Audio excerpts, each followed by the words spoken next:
Kaamiliin dubbifne taa'e rakkoon qabu dura akkas jettee viidiyoo waraabdeet nuti maaf ta'a jennee kanaaf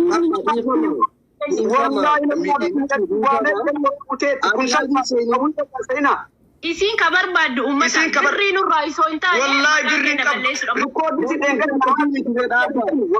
naa akkasii miti dhaabbadhu nuru akkasii miti mee dhiifa manaa godhi ana dhiifa siin gaafata dhaabu dumaashii dhaabbadhu laal ana amma bilbileeti aboo hin dubbisne je'eeti amma dubbii usuun barbaannu maaliif qaxaroo qabnaatis akka dhiiraatti gaafuma san dhufteetuma waan hawaasarratti adii seente san sababaa siin godhatiin kanas ta'isiin ammaan bilbilee viidiyoos kaas namni dubbisen jiru ragaan qabdu yoo qabaatte keessaa waliin dubbannaa yoo barbaachisaati ammaa yoo barbaachisaate kunoo hin dubbannee jaati asirratti hin dhufnu anaaf viidiyoo kaasii jaani anaaf dubbisa anaaf xumura guyyaa aladaa saniin nu obsiyaati isii akka isii waliin qixaatina wantan te habaddu waslaaxaanii moo kiyyaa kadhani akka wanna naseetamu ta'ummataa dhiisi ta'utti deebina ta'ummataa dhiisi ammaan hirriibaa ka'e bilis ummanni mana fadee haasu namni kun waan munir dhaggeeffadhu munir amma asumatti fufnaa milki si hin bilbila si hin bilbila dumaashi keessaan si hin bilbila isis bilbileeti dhaabi ati sanqaaladaa dhaabi ati sanqaaladaa dhaabi hawaasni waan kun tiktokidha haasa'u rakkoon qabu gaafa aladaa san dhufnee waliin xumurra walii galtanuu walii galuu baata dubbiin akkasuma guddoo bakka akkana munir akkana aanamma gara munir kana deeggara kan jechuudha osoon biraa warra gartanii akka dhooftan dhiisa warri gama intalaa gortanii ifnaan koyme Oromoo miliyoonni ifnaan koy waan gochuu hin dandeettan dhugaa jirtu baruma ifnaan miira keessaa ba'e asii dhugaa hojjedha miira keessaa ba'e ifnaani miira keessa galteen dubbanni koy yeroo takka qabannee jirra alada qabannee jirra milki bakka dhiisa isiis yaadaatu dubbannee je alada eegnaha munir dhagaye ila nuti amma warri miidiyaa kuni akkanumatti dubbii isaa jirra malee hiikan qabu kuni amma Oromolleen hoo dhibbaa fi dhibbatti haasaa intalattii kana bichaa amanuun sirrii miti jedhana yookaan itti dabaluu dandeetti yookaan dhugaa isii ta'uu danda'a erga guyyaa beellamattanii jiraattan guyyaa beellama keessanii jarri lachuu dhufee ifnaan illee bakka jirutti kakatee dhugaa isii haa kennuufi warri biraa ammoo hoo warri intala haqa qaba jettan haqa qabeeku rabbii tokkicha tarii isattu haqa qabaachuu danda'a yookaan immoo hawwima haqa qaba waan kana dhibbatti beekuu dandeenyu. Ifnaaniin ituun barbaaduudha be ifnaaniin ollaa deebisa gaaffii tokkitti barbaadame ifnaan koo hottoo boleessa kiyya qaalee. ifnaan yeroo inni fiduu dandeenya bilbileessaa qabna walaa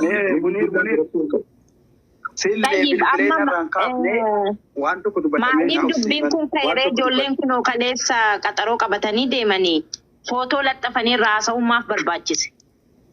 Kanaafin ol seenee barani isaan wani isaan ol seenaniif nu doorsisaa jira eegaa addaan baane jennaan inni dhufee lakkii ani bilbilee yoo namni bilbilee je'e as bahee haa dubbatu jettee dhiisaa je anis isas dhaggeeffadheeti amma isiin ganamaanuu bilbiltee turte bilbileetiin lakki inni bilbilee jaati yoo dhagaa qabaatte natti himadhu viidiyoo waraabteef kaasii akkasuma bar dubbii usuun barbaadu. Muniiram karaa miidiyaa kanaan dhiisa karaa keessatti waan kana oofaa anam akkas jedha miidiyaan kun waa uwwisuu malee waan tolchu. Rasaas qo'ime boleessa dhiifama yoo as jala jiraatte waa tokko sii dhaamuu barbaadan kaleessallee carraan arganne manaas liisaa lama teenyee akka jaarsummiitti sin dhaggeeffataa turre. Ergasii bilbilinatti bilbilamnaan hin gadi bu'e waan takka ittiin siin jedha waan namni siif hin himne tokkon siimaan sinii galee gurra kiyyaa mucattii kana wantan dhaga'e 45 fi 38 fi 18 wallaahi waa takka siimuu akka hojii kanaatti jechuudha akka obboleettii tokkotti wantan siimu tokko mucattiin kun mooya ajaa'ibaa si barsiiste uleetaa guddaa biraa qabda Oromoonis akkasi qulqulleessutti. Akka uummanni illee sirraa bitutti akka saba kee biratti gaarummaan argamtutti mucattii kana osoo hin miidhin maallaqasii isa si gaafattee ol akkati kennitu abdii qaba. Si galee yoo as jala jiraatte oona dhaggeeffataa jiraatte. Wallaahi billaahi eda itti yaadee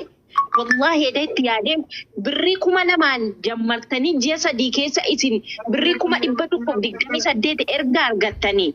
Hojiin kun hojii guddaadha. Hojiin kun hojii bareedaadha. Mucattiin kun gaafa mana keessa dhufte shunkurtiillee manaa hin qabdani. Haati manaa kee deessee mana keessa turte argite hin beekta. Hadha manoo darajaa kana geesse darajaa guddaa ga'uuf deemaa jirta. Adaraa amaanaa sitta ta'u obboleettii keenya kana maallaqa si gaafatte ol akkati itti kennitu abdiin qaba. Oromoo kee biratti qulqullaa'uu barbaadde yoo hojii kee itti fufuu barbaadde.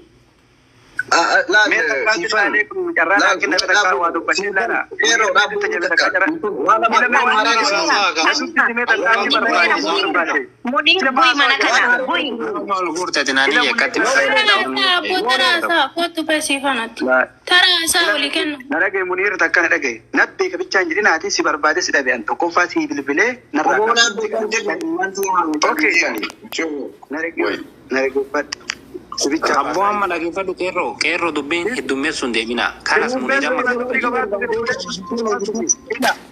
dubbiin ho'isin obboleessa biyya dhagaye. Amma miidhama karaa sirrii jira. Dubbii nama baasa. Okay, dubbadhu. Dubbiin jaarsa harka jira. Dhaggeeffadhaa beellamamee guyyaan 3 kennamee fi seeraan nama 8,000 irratti qabame. Garuu milkiin akka onlaayinii irraa gabbu'ee bakki inni seenin hin jiru sirriitti quba qaban.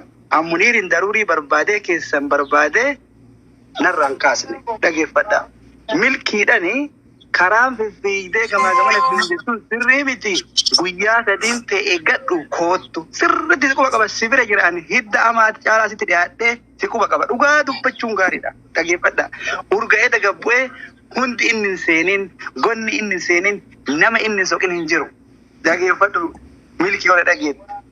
Kanaaf an akka waan san dhaga'een Muniir si bilbilee narrallee kaafne ammallee taanan dubbiin jaarsota afaan jirti guyyaa 3tti waan fidee dhufu lala waan fidee dhufu warwaanni rakkoon qabu kootu miidiyaa irratti malee keessan gara mijeessiitti dhibba ergitee barbaachisu bilbilteeti itti fufameedha abbaa yeroo tokko. waan kana Muniir si barbaade allaayivii seenaa jennaan seenuu dubbiin beellama afaan jirti dheedhii silaale laayivii seen jedhee an sirriitti quban qaba dhimmicha kana. Kanaaf dubbiin nama 8,000 irratti beellaman sani keessanii fiigini asirrattillee achittillee hima dhumti. Koottu guyyaa 3 san xumuradhu guyyaa lamicha safe bar. Laal hunda mara seeni risiitii hunda barbaadi fidiiti warra si gaafate nama 8,000 irratti ibsi malee bitaa mirgaa Qeerroo dhaggeeffadhu bakka kanatti nuti guyyaa qabanis hin beekna achi jira turre nama gara 8,000 ture. Garuu asitti micattiin maatii kiyya barbaadu jira maatii kiyya dubbisutti jira waan nuti laayiv irratti qabanne dhiisee maaliif maatii kiyya barbaadu jedha jettee viidiyoo soo maali nuti ka dubbataa jirru waan guyyaan itti qabame dhiisee maaliif maatii barbaachu walii gadi waata kana gaafii nuti gaafataa jirru haga obboleessa waamuu ga'e milkiin haga obboleessa isii ka Dubaay jiru waamuu ga'e ilaali sirriitti quban qabaa milkiidhani karaan suni abbaan dhimmaa micattiidha. Kasii beellamellee micattii wajji beellamame. Kasii beellame uummata Oromooti. Dhaggeeffadhu nama 8,000. Yeroo sanuu biyyi lafarratti nuu kennaa jennaan lakkii ani uummatuma Oromoo kana fuulduratti naa halaalamu jetteemi hayyee waan ati jettanii guyyaa 3 siif kennan. Wanni ati bitaa mirga gortee jaarsummaa erguu isitti nama erguu si ga'e hin jiru dhugaa ta'e qabadhu risiitee qabadhu mana asliititti kottu. Si dhagaa ture jala jirraanullee. Kanaaf haga nuti barbaadatanumaaf ta'e. Hayyee. Maka barbaada.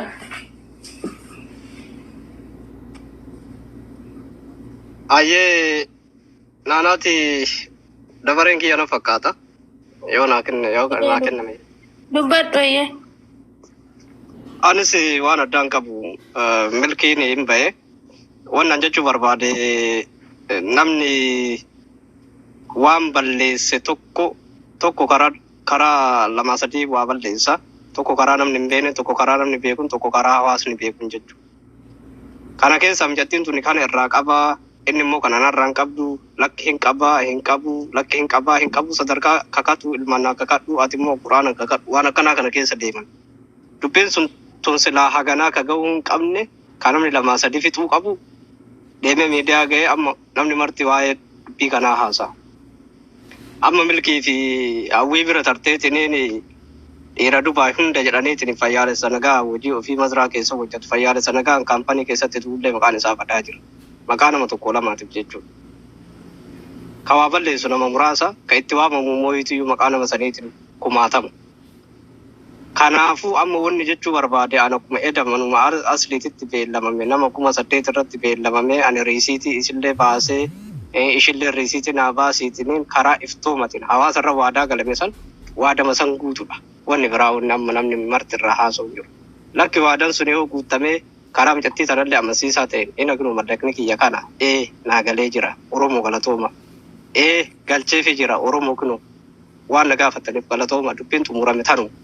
Lakki mallaqni hin galle yoo lakki naan galchine lakki hin kennu waan jedhamu taate asuuba guyyaa lama guyyaa akkuma qeerroon jedhu guyyaa lama guyyaa sadii eeggameefi jechuudha.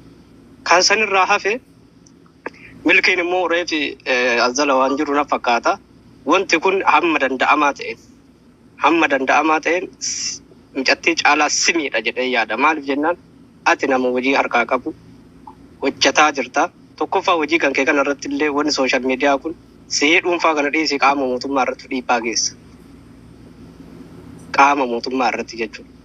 Maaliif adama nama waa sochoosaa jiru hojjetaa jirta. Hojii kan kee kana qindeessa si harkaa dhoofsisa. Irraa hin bitinaa irraa hin gurgurinaa dhayxanii bira dhaabbatina yoo jedhame atis hawaasatti gurgurtaa hawaasarra naggaadeen hawaasa rifachiiftu. Hawaasa irraa fayyadamaa jirtu kana hawaasa si fayyadaa jiru kana nama akka ijaatitti ani biyya kana keessatti biyya Dubaay kana keessatti nama akka milkii bakkee qabuufis hin jiru. Bakka kanaan isa argee bakka kanaan dubbiin tun itti kaanan garuu hedduu rifadhe. Na isaan ala nama biraa dhaman warra amma feemasi jettee asirraa utaaltu tun hundi erga micaa kanaati hundi isiitu dhiiga dubartiitu morma keessa jira jechuudha. Dhiiga dubartiitu kiisii isii keessa jira jechuudha. Hundi isii akkas jedheen dirma. Maaliif nama kana yoo dhugumaan micattii sanarraa mallaqa kana nyaatte yoo dhugumaan mallaqni kun kasirra jiraatu taate wanni dubbii qilee fi gamaa gamanaan deeman hin jiru. Riisitti jira riisitti sa'aas baaste bakka waan sa'aatii takka yookaan guyyaa takka fudhatu hin dandeenye. Wanni beellamanii asii micattitti illee achi dawwalanii micatti illee doorsisanii micatti illee achi dhamaasanii wanni asillee immoo dubbii namni illee miidiyaarra isa olii gad oofuuf hin jiru. Kaalkuleet godhee. Obboleessi dura footoo kana kaasan. Egaa hojii bira hojjedhee bira dhaabee wanti ammas naa hubattan milkiin hawwiin ji'a lama hojjette na bira jedhaara isiin ji'a 3 jedhaara an ji'a 5 bira dhaabbata hojjedheen. Viidiyoon hin jira. Viidiyoo kiyya tiktookii kun adda narra gubani sila viidiyoo kiyyatu odolaaltanii achi murteessitanii bareeda isaan haquu danda'anii ji'a 5 bira hojjedhe. Milkiin ji'a 3 jedhee milkiin ji'a 2 jedhee Raabbiyaan ji'a 2 ji'a 3 jedhaatti isiin qaba warri dubbii qabdan. Milkiin ji'a tokkoo fi baatii takka sirraa mure maal kon qabu ji'a 15 wal falata. Okay, ani hunda quban qabu jedhee ofirraa dabarte bar milkiin dogoggoruun malaa wajjin eegalanii jedhee ofirraa dabarte. Okay, haadha ifnaan. Hawwiini anaaf haadha ifnaantu waliin mari'ate waan kana keessa milkii yoo akka obboleessa kiyyaatti yoo akka hojii haadha manaa isaatitti nu bira dhaabbate malee waan argannu bakka lamatti addaan qoodamna malee bakka 3 miti jedhaa jirti. Waliigalteen keessan akkam ture? Bakka 3 ture moo bakka 2 ture? Mari'anne sirrii anaafisi waliin mari'anneemi garuu hojii kana hin jammarre lama 3 hin jammarre. Kun hojii nama lamaan dalagamuu miti. Namni hin beeka warri waan kana beeku jechuudha. Hojiin baay'ee ulfaatu hojii nama 3 hin dalagan keessattuu kara ordarii deebisuu fi erguu fi haala itti fudhatu ijoollee walii haasa'u isa. Hojiin kun anaaf haala gaheen guddaan isa biraan abbaa manaa kiyya ta'eef miti boruu qabrii gala kophaa kiyya. Kagaru ammenni hojima haadha manaa tiyyaatiif ka mucattii obboleettii tiyyaati jedhee waan isin gargaaraa jiru se'uu mala ka yookiin kamaatee argattu kanatti waan inni qufufaa se'uu mala sun yaaduma wal jala dogoorate malee garuu isin ka mari'attan dhufu lamaani. Isoo haasa'uu baannee bar sirriidha haasoinee jirra. Isoo haasoinee sirriidha numaaf isin waliin haasa'e isoo malaan ta'e jechuudha. Waan kana irra teennee waliin haasoineetiniini. Okay, eshi. Hawwiini anaaf milkiin mallaqa baatii tokkoffaatiif lammaffaa gattennee waliin hisaaba goone ka baatii 3 sadaffaa afraffaa shanaffaa qofa hisaaban beeku malee ka baatii 2 80 waciyoo 10 irraa baafne 70 arganne baatii 2 keessaa jetti. Ati waan kanatti maal jetta? Wanni herreega bika ji'a tokkoo fi gimmaashatu. Ji'a